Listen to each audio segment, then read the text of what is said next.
¿Se escucha bien, cierto? Sí, Sí, profe. profe, se escucha Sí, bien. sí. Ya. Bueno, la definición de margen, hay mucha gente que habla de margen, ¿ya? Generalmente los márgenes están asociados a la zona de subducción, no necesariamente, ¿ya? Pero hay gente que, que considera el margen desde la cordillera hasta la fosa.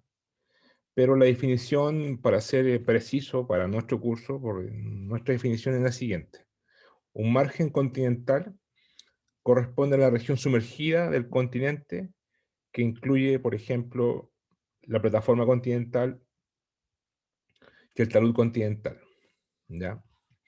Es decir, del continente tenemos una parte que está emergida, en la cual podemos habitar los seres humanos, y una parte sumergida que está bajo el agua, ¿ya? Como se ve en esos mapas, por ejemplo, Chile tiene un margen, un margen continental bastante angosto, ¿cierto?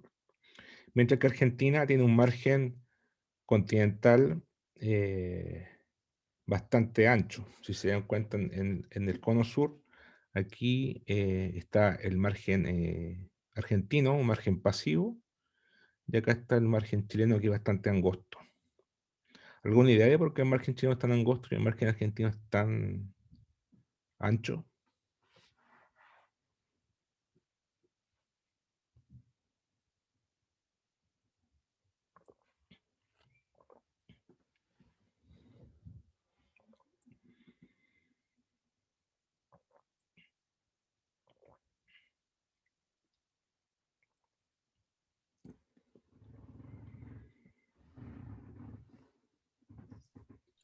Se angosta porque hay un margen de subducción, o sea, un contacto de subducción entre placas, así que el talud continental no se puede, como no está tan lejos del continente en sí.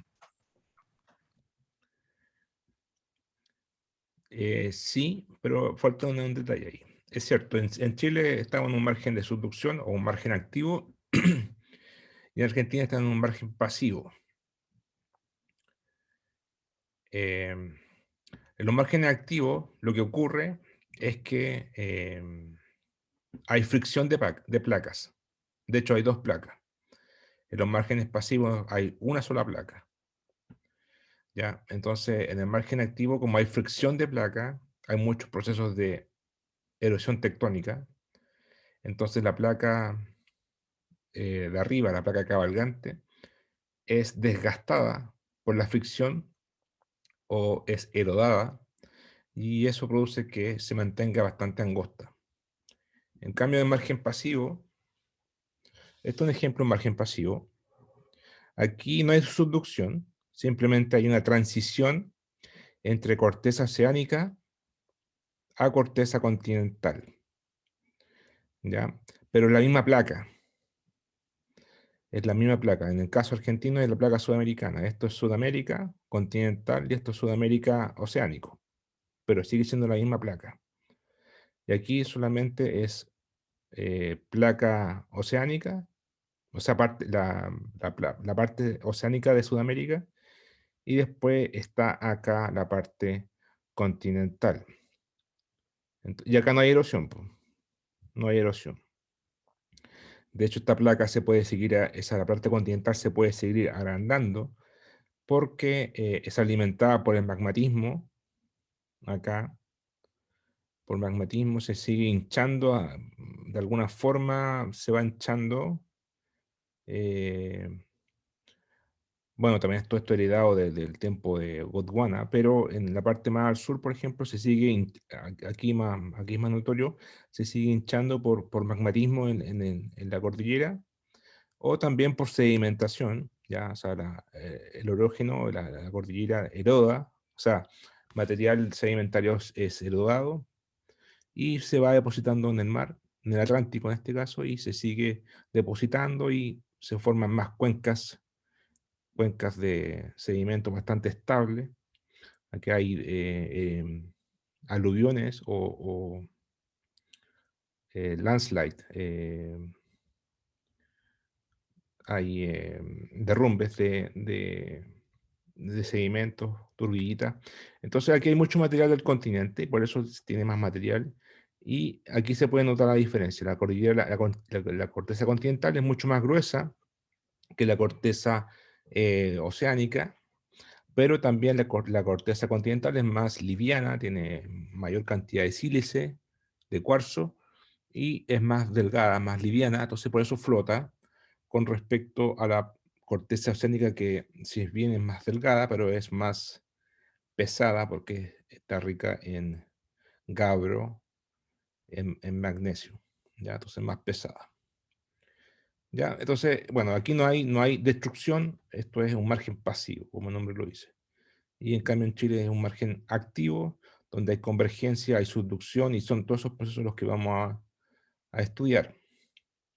Ahora, otro margen pasivo, por ejemplo, es el noroeste de Europa.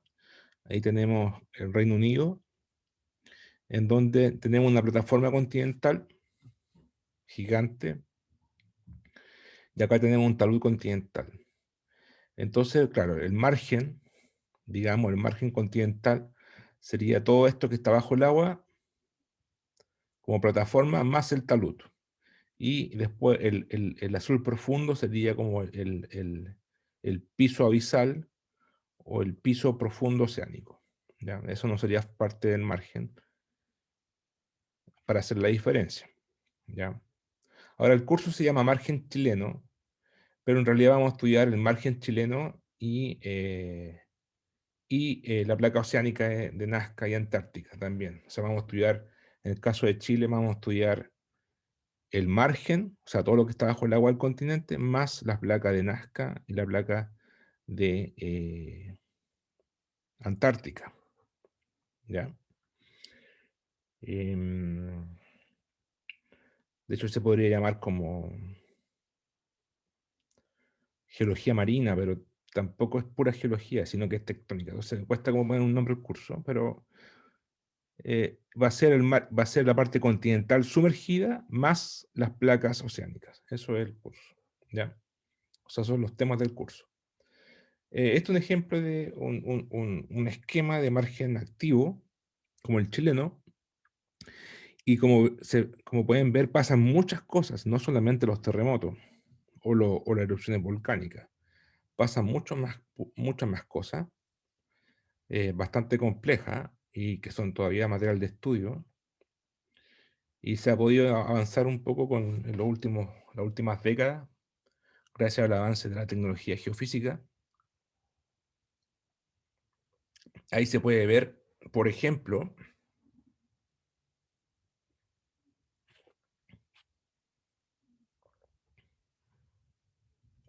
que la placa, antes de subductar, se flecta, se levanta, entonces arriba tiene tensión, esfuerzos normales o tensionales, y se producen fallas normales, y esas fallas normales permiten que el agua entre, ¿ya? El agua se infiltre, y cuando el agua se infiltra, bueno, se almacena y puede producir procesos, reacciones metamórficas como serpentinización en el manto, que produce que el agua cambie su composición química y quede los minerales, digamos, con agua. Ahora, esa placa que está hidratada sigue subductando hasta, bueno, hasta que es consumida en manto estenosférico. ¿Ya? Además de eso, está aquí la fosa, esa es la fosa, y por la compresión, si el continente provee sedimento hacia la fosa, acá se va a formar un prisma de agresión, acá se empieza a comprimir este material, se forman a formar pliegues y volcanes de barro, y tenemos un prisma de agresión.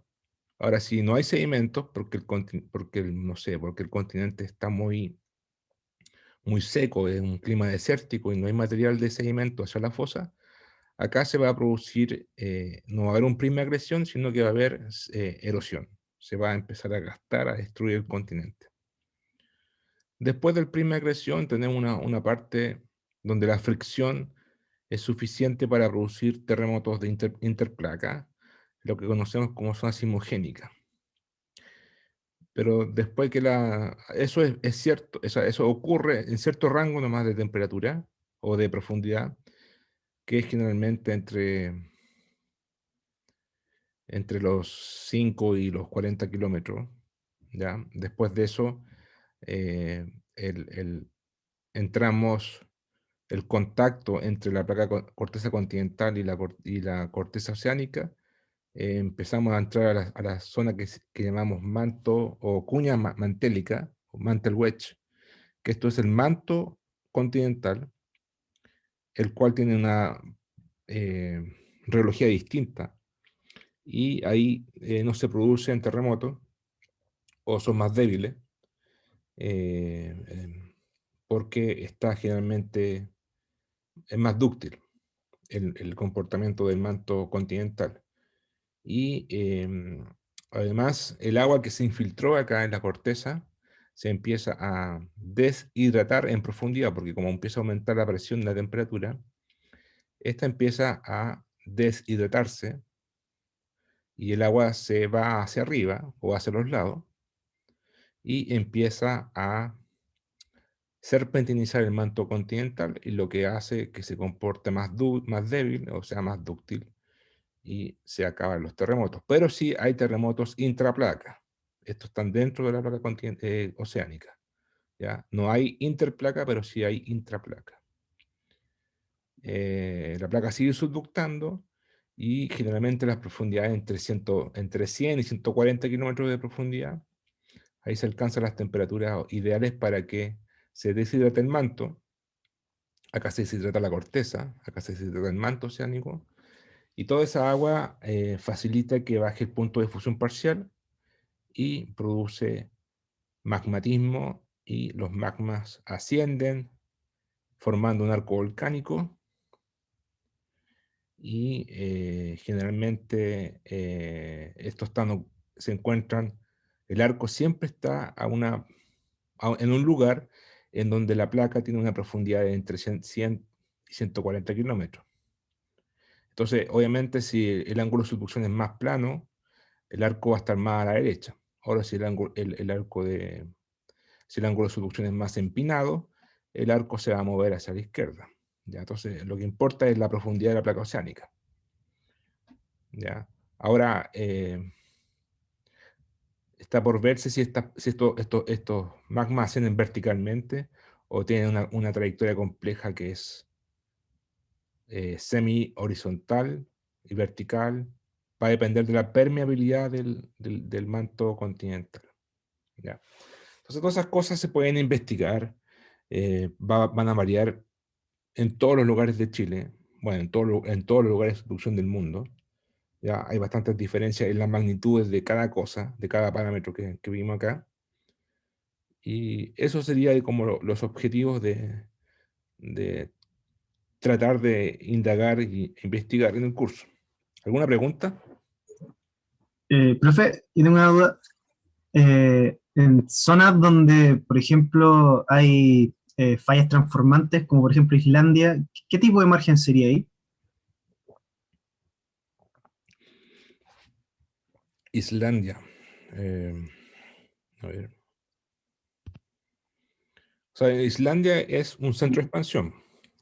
Es un centro de ¿Sí? expansión, por lo tanto, para mí es un margen divergente, ¿ya? Vale.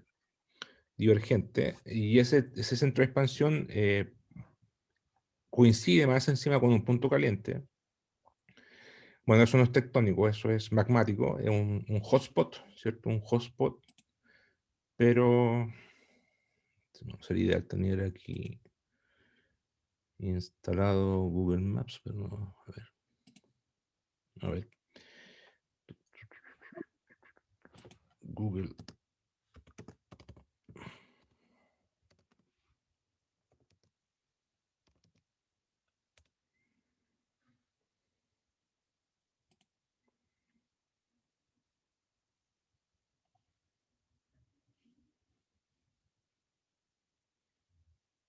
me salió el... Ahí está, ya.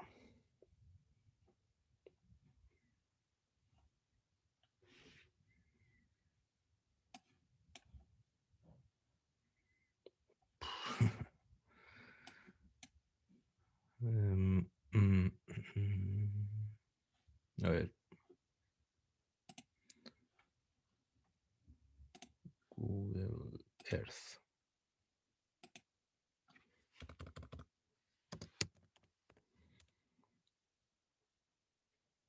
¿Y por qué interés por Islandia? Por el... No, no, ninguno en particular. Es que, o sea, la duda era más allá de que, por ejemplo, los márgenes activos solamente consideran zonas de subducción. Entonces, si otras zonas con otro tipo de fallas quedan excluidas de esa categoría. Ah, bueno, claro, están los márgenes divergentes, márgenes... Claro, a los pasivos se le... O sea, claro, como márgenes... Se habla, en los cursos de tectónica se habla de bordes. Bordes convergentes, bordes divergentes y fallas transformantes, ¿cierto? Bordes. Y márgenes, claro, es una definición más morfológica. Y se diferencia entre márgenes pasivos y activos. Ahora, los márgenes divergentes no son pasivos, son, yo los consideraría activos también porque ahí se producen, cerca del centro de expansión, se producen terremotos de tensión, ¿cierto? Hay bastante activo, hay bastante deformación, entonces no es pasivo. No me deja mostrar el... Ahí, ya. Entonces vamos a Islandia.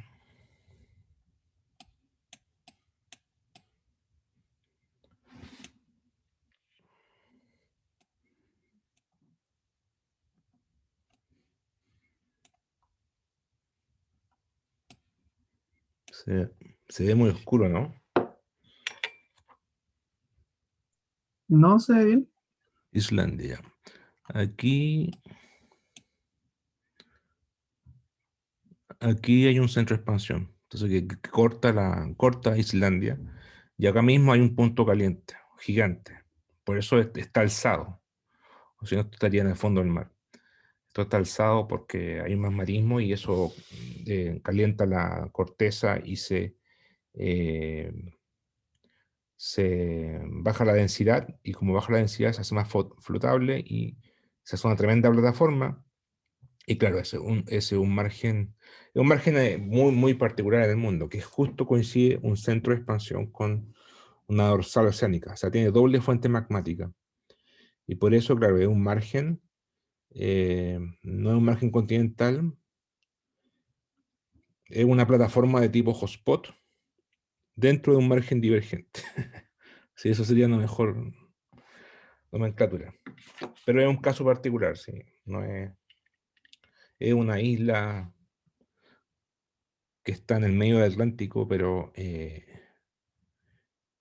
pasa todo un centro de expansión justo arriba y tiene un tremendo hotspot abajo. Mm, Entonces no es algo muy común, ¿no? claro. ¿Ya? ¿Alguna otra pregunta?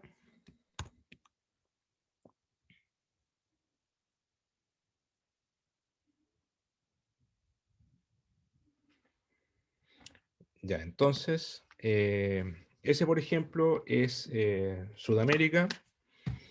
Como les decía, Sudamérica tiene una parte continental y una parte oceánica. El centro de expansión donde se formó es el Atlántico, el Mid-Atlantic Ridge, el Atlántico Central. Ahí está, se forma África, aquí está África oceánica y aquí está África continental. Aquí está Sudamérica oceánica y aquí está Sudamérica continental. Y por el lado izquierdo tenemos la subducción de Nazca y más al sur de Antártica.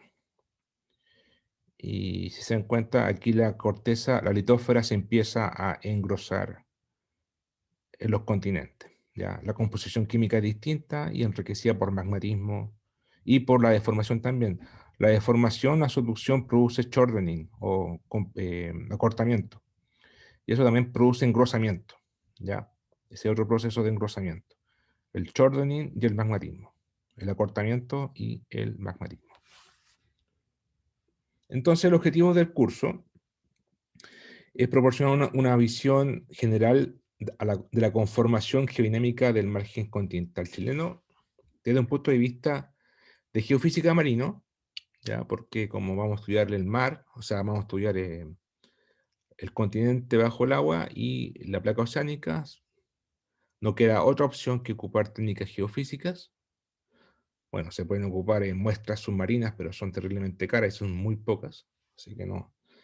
Pero entonces vamos a estudiar principalmente eh, o ocupar los resultados de modelos geofísicos para entender el impacto de la placa oceánica subductante en los procesos de subducción. Ya, esta fórmula la hice el año pasado, que fue un control 1 y 2 charlas de presentaciones. Pero,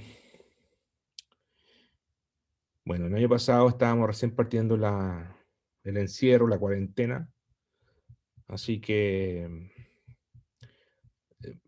resultó bien, pero no me gustó que todo el curso se fuera a presentaciones. ¿Ya? Son 2 presentaciones por alumno, por estudiante. eh, y yo creo que, a ver, una pregunta, bueno, no sé, nunca me resulta, pero ¿cuántos de ustedes van a hacer el magíster van a hacer o están haciendo el magíster de geofísica?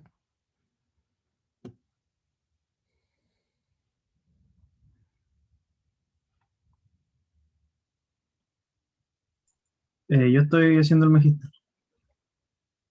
Ya. 3, 4. A ver, ¿cómo se ve eso?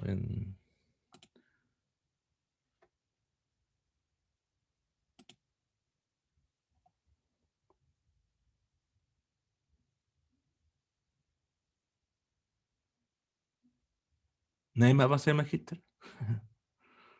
Yo no encuentro con dónde poner la manita, Ah, ya. pero también. Bueno, independiente si hacen el magíster o no, si sacan, si quieren trabajar en la industria geofísica o la industria geológica, obviamente va a ser...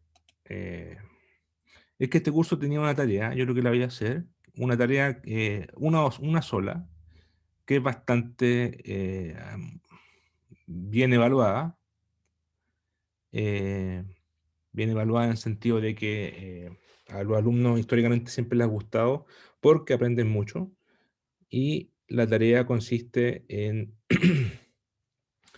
en ocupar, eh,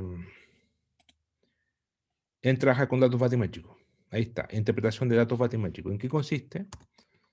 Y eso les va a servir sea lo que sea. O sea, si ustedes se van a la industria geológica o a la industria geofísica o a la academia, siempre van a trabajar con mapas, ¿cierto? Un geólogo, un geofísico siempre va a trabajar con mapas. Así que consiste en vez de, aprovechando que estamos en geofísica marina, en vez de trabajar con la topografía que ustedes van a trabajar tarde o temprano en el continente, trabajar con la topografía submarina. Entonces, son datos, hay datos gratis disponibles en la red que ustedes los toman y los pueden digamos, identificar las fallas de la zona de fracturas, las fallas transformantes. O sea, aquí tenemos una falla transformante, acá tenemos un centro de expansión, que es el Chile Rise, y después acá Profe, tenemos, ¿sí?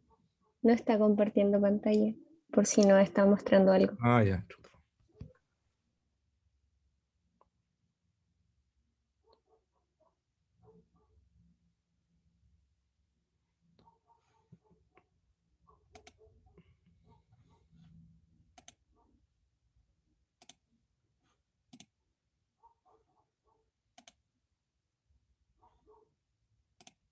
¿Y ahora se ve? Sí, ahora se ve un mapa. Sí, entonces como,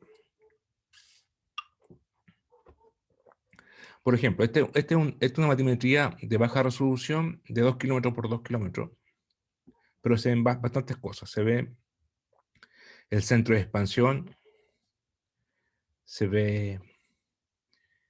estas rectas son las interpretaciones, ¿ya? Aquí va el centro de expansión, esta zona más elevada, el centro de expansión. Acá tenemos fallas de zona de fracturas. Acá tenemos fallas transformantes, centro de expansión, el Chile Rise. Tenemos discontinuidades, que son aquí fallas transformantes, y la continuación son zonas de fracturas. Vamos a explicar en el curso cuál es la diferencia entre zona de fractura y falla transformante. Bueno, está la fosa, están las dorsales oceánicas como el Juan Fernández Switch. Este es un ejemplo, hay datos mejores. Por ejemplo, esto ya es algo más local. Esto es una batimetría de 150 por 150 metros. En la zona del punto triple. Aquí está el punto triple, a los 46,5 grados sur. Y aquí se ve el centro de expansión del Chile Rise, más un valle central. Aquí se ve la zona, la falla transformante. Acá de nuevo está el valle central del Chile Rise. Y acá tenemos una zona de fractura, y después aquí va la traza del Chile Rise, y aquí empieza a subductar el Chile Rise, y aquí está la fosa, y aquí está el punto triple. Esta es la región del punto triple. ¿Ya? Aquí además podemos ver que el basamento está fresco, está como aquí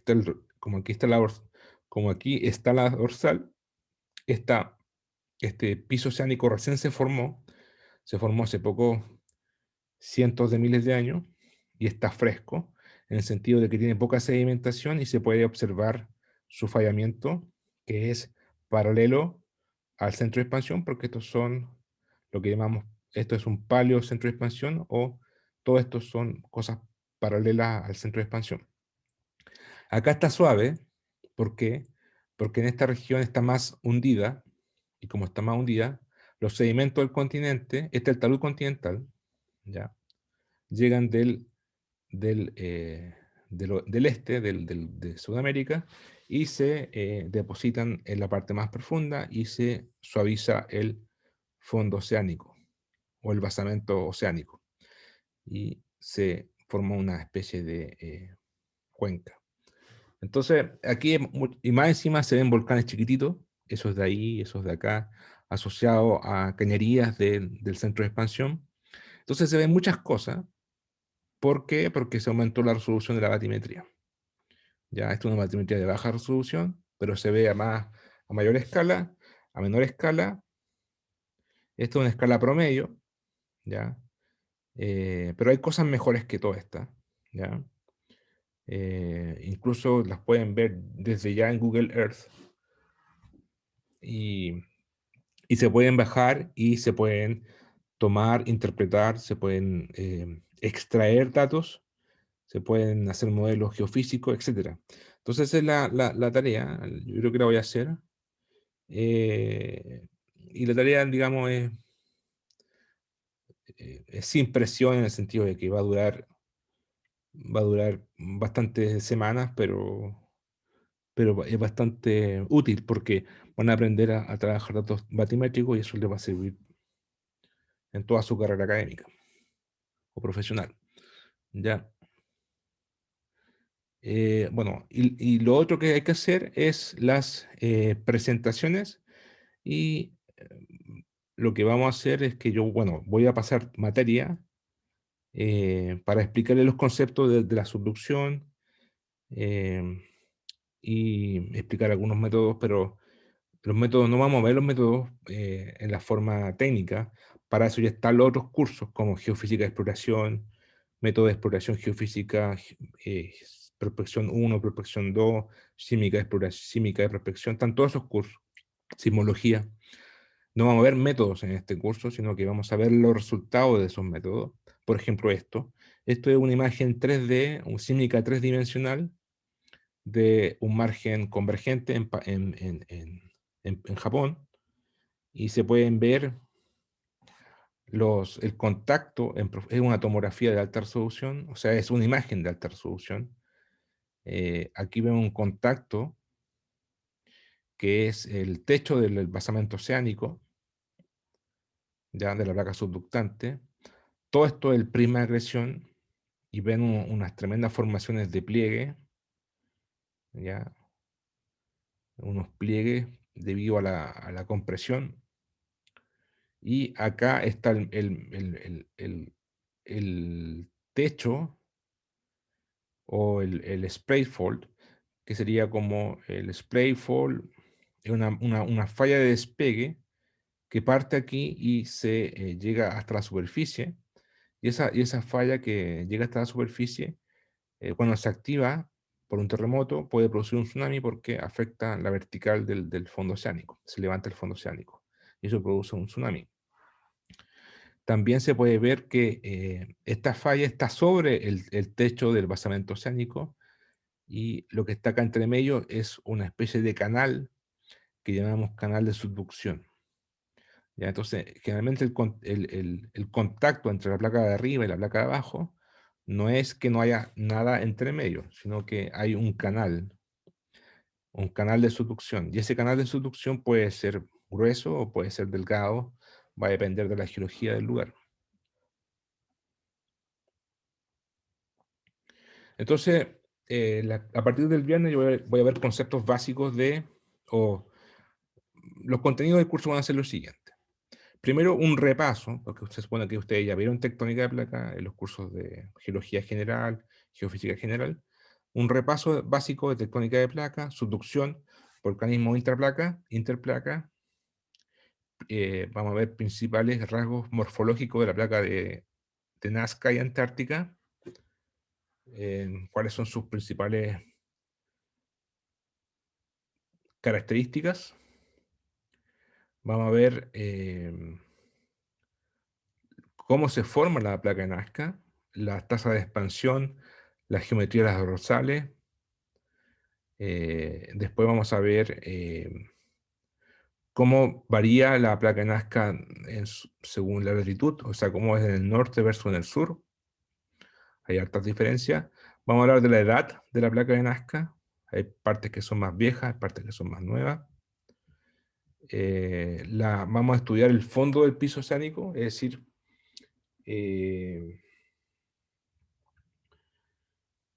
qué partes son más profundas del fondo oceánico chileno y por qué. Después vamos a ver el abombamiento, es decir, o sea, vamos a ver los sedimentos en la fosa, porque hay partes con mayores sedimentos y otras con menos sedimentos en la fosa chilena, justo en la fosa. Y las explicaciones, porque hay razones climáticas, geodinámicas, física, entonces esas vamos a discutir. Después vamos a ver algunos rasgos morfológicos de volcanes submarinos o de dorsales oceánicas, como la dorsal de Juan Fernández, la dorsal de Nazca, la dorsal de Quique.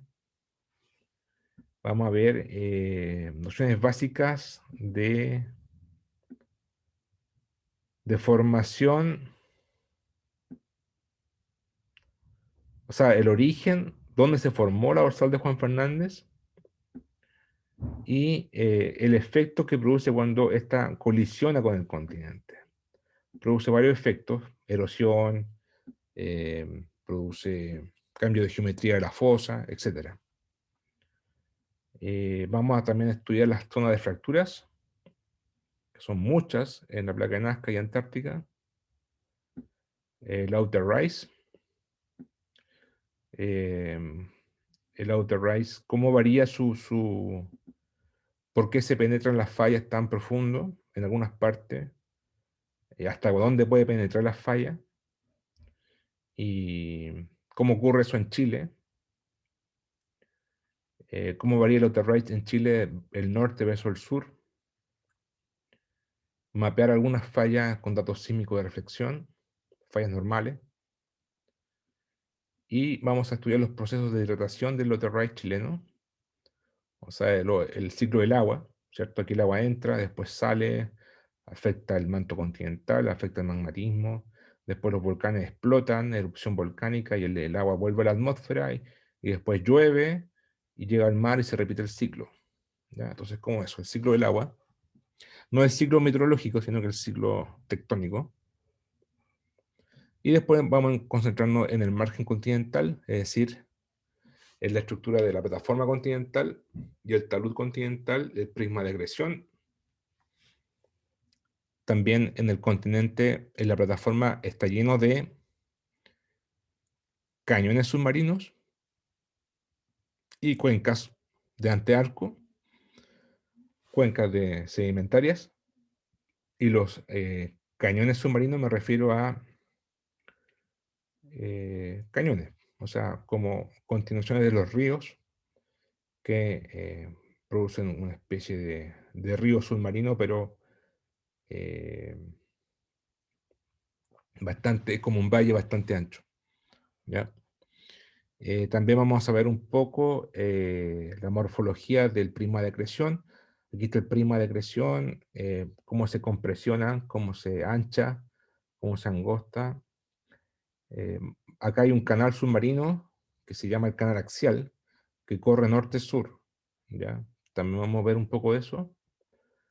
Vamos a ver un poco también de derrumbe submarino que ocurre en el talud. Eso es, igual como ocurren esos derrumbes en la cordillera, es por un problema de gravedad, ¿cierto? Aquí hay compresión y acá esto ya no da más y ¡pum! Se derrumba y se producen estos avalanchas submarinas.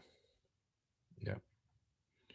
Ahí está los cañones submarinos, los que hablaba antes, son continuaciones de los ríos en tierra y siguen hasta acá y esos cañones transportan sedimento hacia la fosa. Ahí van otros más y otros más. Sedimentación en la fosa. ¿Cómo ocurre la sedimentación en Chile? ¿Cómo afecta el clima y los periodos glaciales, ¿ya? A la sedimentación? Y finalmente los procesos de acreción y erosión tectónica. ¿Cómo se construye o se destruye un continente? Por ejemplo, aquí tenemos acreción, se forma un prisma de acreción, el continente se empieza a agrandar, se forman muchas cosas que solamente ocurren en los sistemas de acreción, como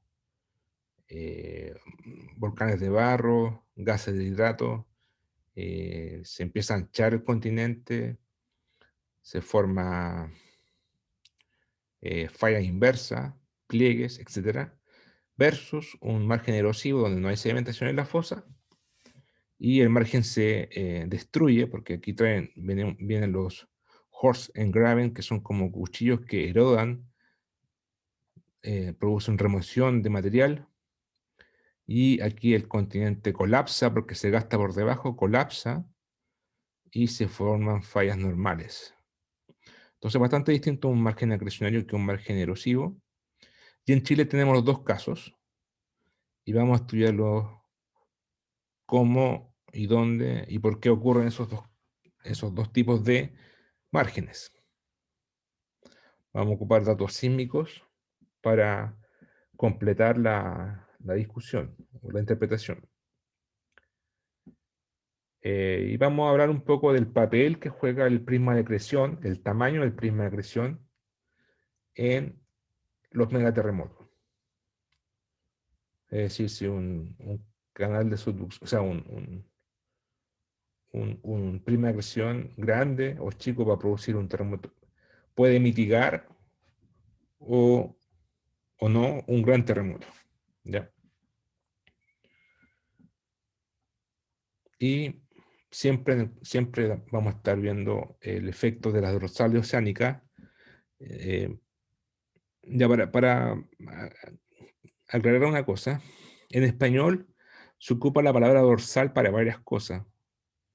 Dorsal se ocupa, por ejemplo, para la dorsal de Chile, pero en realidad la palabra correcta para dorsal de Chile es el centro de expansión, ¿ya? Porque ahí es un centro, tiene forma de dorsal, pero es un centro de expansión. Y los puntos calientes, o las cordilleras submarinas, también se le llama dorsal, que en inglés serían como los hotspot track, ¿ya? Entonces, para estar atento al concepto, al contexto de lo que se está hablando, dorsales también son las cordilleras submarinas, en este caso el hotspot de Juan Fernández, ¿ya? Pero ahí hay que hacer la diferencia entre una dorsal hotspot y una dorsal centro de expansión. Pero son dos cosas distintas. Es un abuso del español, ¿ya? La dorsal debiese ser el hotspot track. En el fondo esto es un hotspot track que nació en un punto caliente, en la isla Juan Fernández, y ahí está por subductar la isla Juan Fernández frente a Valparaíso, y que produce, cómo afecta la colisión de una dorsal oceánica como Juan Fernández a los procesos de erosión y tectónica en Chile. Eso también vamos a ver en el curso. Entonces, Profe, ¿sí? sí, en ese mismo tema, no hay como alguna preferencia de cómo llamarlos, ya que no sé, como que en español a todos se le dice dorsal. No sé si hay como alguna sugerencia o algo así. Hablar inglés. No. O hablar en Spanglish. Eso hacemos en la práctica, es la verdad.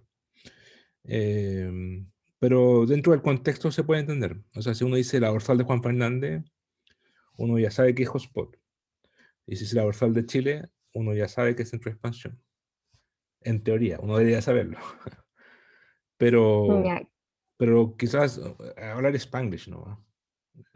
claro, lo que pasa es que en un informe del semestre pasado estábamos en la disyuntiva con mis compañeros de cómo es poner en español el término hotspot track. Entonces de ahí me surgió la duda. No, sería preferible entonces decir hotspot track.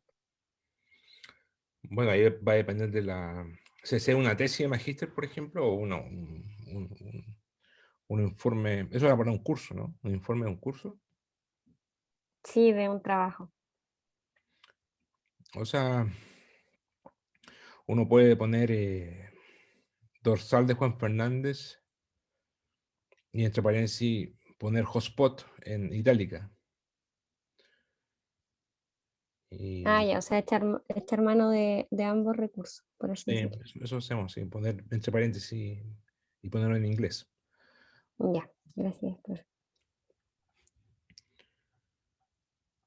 Entonces, desde el viernes, todo esto, esta materia que yo pasé aquí, que se ve como mucha, pero en realidad yo voy a ocupar probablemente las primeras 5 semanas del semestre en ver todos estos temas, ¿ya? Todos esos temas que les conté. Eh, y eso en realidad lo hago para que, bueno, para que ustedes tengan la información y tengan la base para cuando tengan que leer los papers, porque también vamos a subir una lista de papers en donde ustedes tendrán que elegir 2 papers por cabeza, por estudiante. Y vamos a tener un calendario, ¿ya? Y van a haber presentaciones a partir de la semana 6 más o menos, presentaciones de los papers, ¿ya? Entonces, cuando termine yo todas las clases, vamos a hacer un control, parece un control que le puse ahí, que un control simbólico, o sea, ni siquiera es control, va a ser un cuestionario para la casa por 24 horas, pero solamente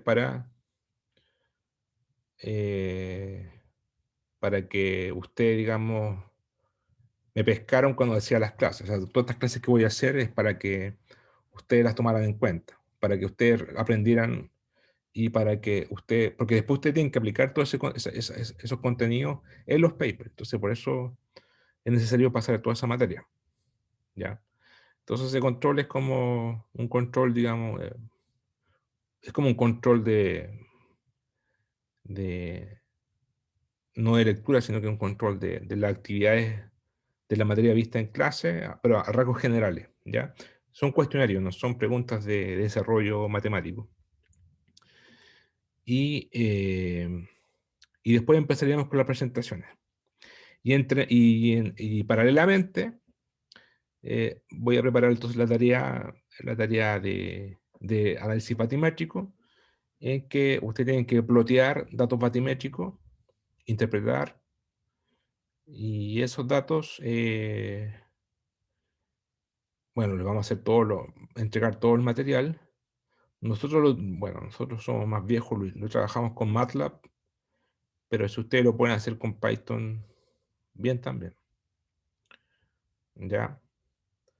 Así que, en resumen, el curso no es difícil, pero hay que trabajar porque son cosas nuevas.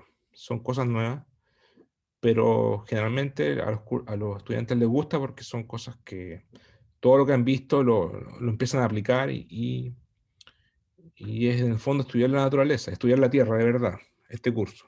¿Ya? No es estudiar un método para saber una técnica, sino que es explorar la tierra con la geofísica.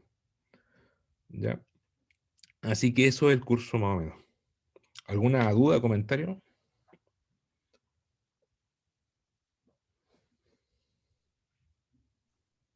Entonces al final va a ser un control, dos presentaciones y una tarea. Sí. Ya. Y ese control es un 10%, es una cosa... Es un cuestionario en realidad. Profe, ¿y el porcentaje de la tarea cuánto es? Ah, No sí, sé si ya lo mencionó. eso tengo. Va a ser la mitad de esto. 45 la tarea, 45 las presentaciones. Ah, ya. Sí, lo voy a escribir Y, en datos del curso para que quede claro un principio. ya, y no me quedó muy claro, quería consultarlo. Para esa tarea mencionó que se usaba MATLAB o si queríamos Python. Entonces esas son como las herramientas que hay que usar, ningún otro programa que instalar o cosas por el estilo. No. Es que son datos ASCII, o sea, de texto, X y Z. X, la latitud, y la longitud, Z la profundidad.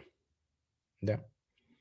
Y eso hay que, una grilla, ¿cierto? Ustedes pueden hacer grilla con MATLAB o con Python, una grilla en planta y extraer y vamos a hacer perfiles de topografía o de batimetría. Y todas esas cosas se pueden hacer con Python, con MATLAB, eh, vamos a predecir el fondo del mar. O sea, hay una técnica que se puede predecir el fondo oceánico, o sea, la profundidad del fondo del mar. Se puede predecir con un modelo térmico.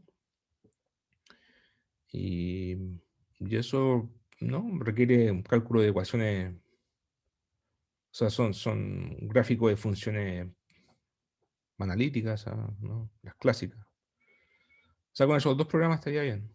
Python o MATLAB. O MATLAB.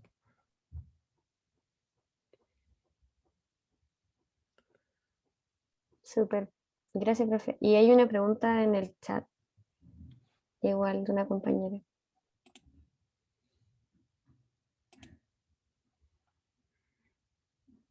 Las presentaciones son explicar el paper y aplicar los contenidos del curso. Las presentaciones son eh, explicar las cosas generales del paper sin entrar en la metodología, entrar en los resultados, o sea, en el objetivo del paper, en la tesis o la hipótesis científica, la metodología brevemente, pero más que nada mostrar los resultados y discutir y concluir, ¿ya? Y después habría una discusión. Eh, Cualquiera puede preguntar sobre lo que se presentó. Y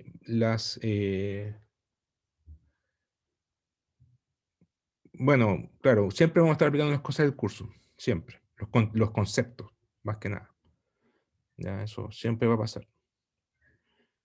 Y claro, son papers explicativos y y lo ideal es que traten de minimizar el texto y maximizar las imágenes, o sea, mostrar más imágenes y menos texto. Ya, bueno, eso también muestra que el estudiante tiene control de los contenidos al simplemente explicar las imágenes, ¿ya? Pero como que en general, independiente del curso, las presentaciones con mucho texto no son muy bienvenidas, ¿cierto? No son muy apreciadas, son mejores las presentaciones con más imágenes, resultados y menos texto.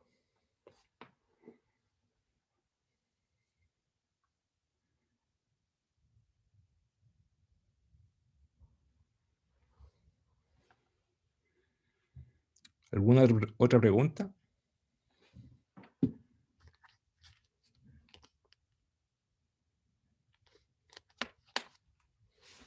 Yo tengo una pregunta. Eso del curso o sea, eso de la escuela, de la salud mental, de las clases reducidas, ¿sigue o se acabó eso? O sea, reducidas en qué? Creo haber leído que seguía, pero no estoy 100% segura. Creo que salió una novedad, eso sí. Ya, o sea, las clases, tratar de que no sean más largas de 1 hora y cuarto, ¿cierto? Eso es lo que era, eso es la... Bueno, en todo caso, yo no hago clases más de 1 hora y cuarto, o 1 hora. Pero cuando lleguemos a la parte de las presentaciones, bueno, ahí también hay otro tema, que ojalá, o sea, eh, que ojalá respeten las fechas, porque vamos a poner fechas para las presentaciones, que las respeten. Y porque si no las respetan, vamos a tener un día en que vamos a tener 3 presentaciones, y lo ideal es tener 2 presentaciones por clase y no 3. Ya, entonces eso también alarga la clase. Ya. Lo bueno es Profesor, que, ¿cuánto dura la presentación? sí. Eh, en los congresos en general, una presentación debe durar 15, bueno, en los congresos dura 12 minutos más 3 minutos de pregunta, de discusión. Pero en el curso vamos a hacer las clases, las presentaciones que duren generalmente yo hacía 15 más 5, 15 minutos más 5 minutos, pero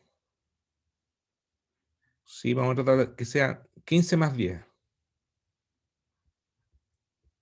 Y ese 10 es como máximo, ¿ah? Puede ser menos preguntas, si no hay preguntas, pero siempre van a haber preguntas. Entonces, como 15 más 10, eso es como lo que se espera. 15 minutos de presentación y 10 minutos de pregunta o discusión. Y la pregunta de la presencialidad, bueno, este ramo es online, se van a grabar las clases.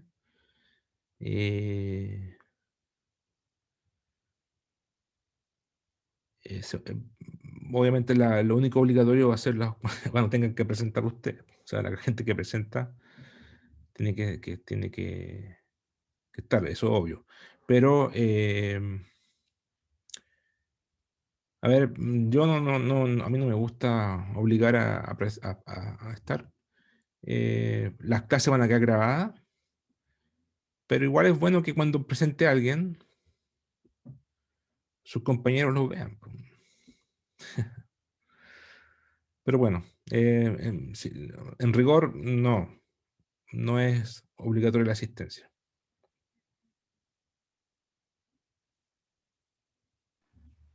Profe, ahí encontré lo de la duración de las clases online. Aparecen las medidas que sacaron para este semestre. Dice que las sesiones de clase efectiva tendrán duración máxima de 60 minutos y cursos que requieran sesiones más largas de hasta 90 deben ser autorizados por la jefatura o coordinación docente correspondiente. Si son online, hasta 60 minutos. ¿Eso? Dice clases expositivas sincrónicas tendrán duración máxima hasta de 60 minutos, a menos que tengan la autorización correspondiente para durar 90. Ya.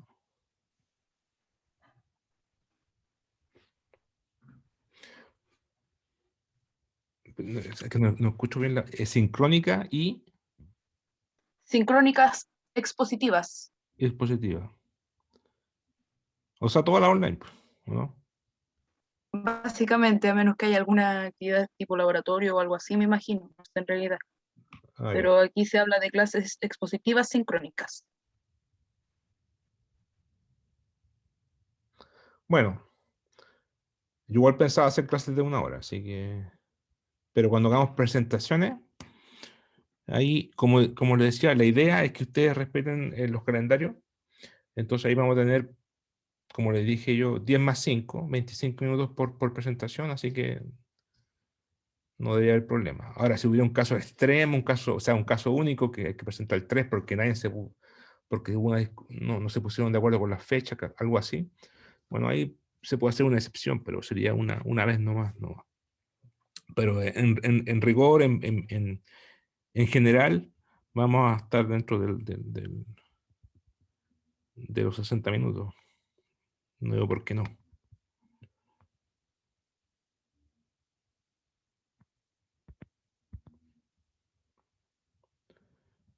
Ya, pues. ¿Otra pregunta? ¿Comentario?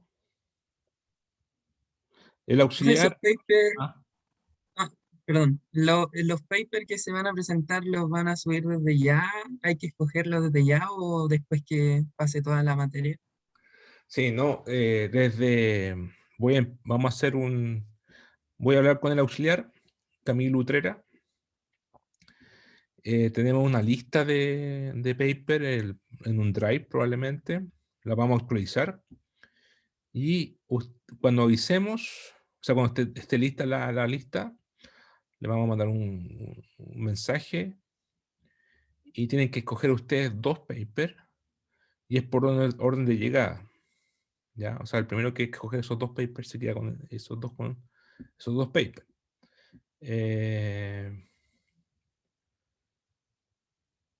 Así que, pero son muchos papers, ¿ya? Son como 50 papers, entonces si son 2 por cabeza, es mucha variedad de papers. Y son papers elegidos porque tienen que ver con el curso, ¿ya? No, son papers, digamos, escogidos por nosotros.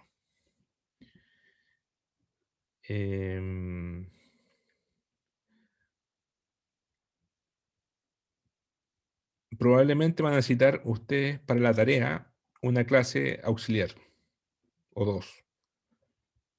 Bueno, ahí yo me coordino con el auxiliar y probablemente vamos a dedicar tal clase. Ahora, como una tarea computacional, quizás hasta puede hacer un video anacrónico, o sea, no anacrónico, ¿cuál es la palabra? Cuando no es sincrónico, es ¿Asincrónico? asincrónico, Asíncrono. Sí. que él graba un manual, un manual, digamos, solo, y deja el video en un curso y ustedes lo pueden ver después para ver la tarea. Pero bueno, ahí vamos a ver las opciones, hay muchas. Eh, pero sí, vamos a subir los cursos o sea, vamos a subir los papers y creo que lo que hacíamos es a cada paper tenía una fecha asignada al tiro para que ustedes sepan cuándo tienen que presentarlo. ¿Ya? Entonces va a haber gente que va a preferir presentar al final, hay gente que va a preferir presentar al principio.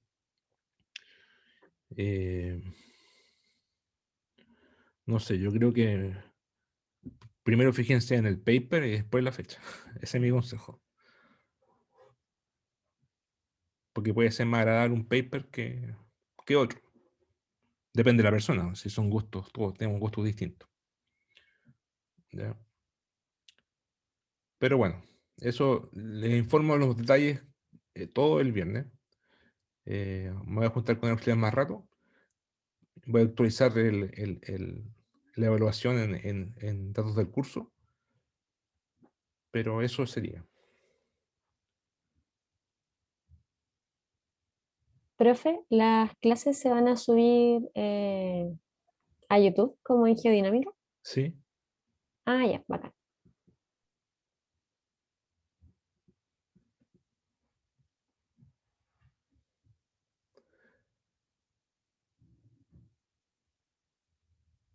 Bueno, bibliografía también vamos a darle un curso, que bibliografía, en realidad, como vamos a tener 50 papers en el sistema, más las clases, pero siempre hay libros que se pueden recomendar. También lo vamos a colocar todo en el foro, ya es más fácil que decirlo acá en el video. Hay unos pares de libros de los Andes, ¿ya? De los Andes de la editorial Springer, que también que a ustedes les puede servir para siempre también esos libros, si van a trabajar en el margen chileno. O sea, casi todos los estudiantes de geofísica trabajan en la suposición chilena.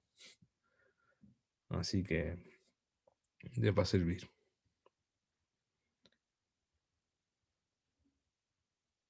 Ya, ya, pues entonces si no hay más preguntas, seguimos el viernes. Y de ahí le actualizo todos los detalles que quedan de la tarea y todo lo demás. ¿Ya? Bueno, el curso no es difícil. Hay que aprender, o sea, y para aprender hay que trabajar, pero es útil. Eso es lo que más le puedo... Si hay algo que caracteriza este curso es que es útil. Y lo pueden preguntar a sus compañeros más viejos de otras generaciones qué opinan de él, pero eso es como lo que es bastante útil. ¿Ya? Bueno, entonces nos vemos el viernes. Chao.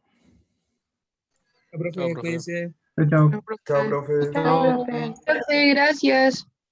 Chao, gracias.